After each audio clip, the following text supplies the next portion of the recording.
আজকে একটা short video করছি। আজকে অল্প করে মাংস নিয়ে এসেছি। এই যে পেঁয়াজ কুচি, লঙ্কা দিয়েছি, টমেটো দিব, গ্লাসে আদা রসুনের বাটা রয়েছে। এই যে অল্প করে মাংস, বেশি 500 গ্রাম মাংস এনেছি। এই আলু ভাজা চলছে,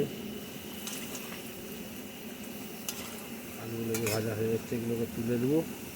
তুলে দিয়ে এবারে পেঁয়াজ ভাজবো।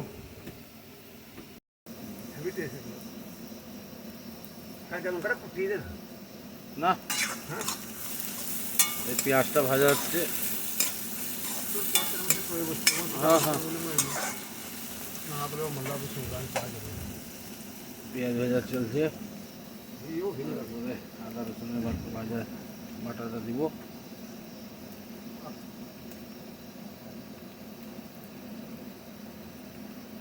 আদা রসুনের বাটা দিয়ে দিচ্ছি, কাঁচা লঙ্কা দিয়ে দিচ্ছি, ভাজা চলছে। আদা রসুনটা ভাজা হয়ে গেলেই হলুদ গুঁড়া, লঙ্কা গুঁড়া দিয়ে দেবো, তারপরে বাকিটা দেখাবো। মাংসের মশলা কষা চলছে,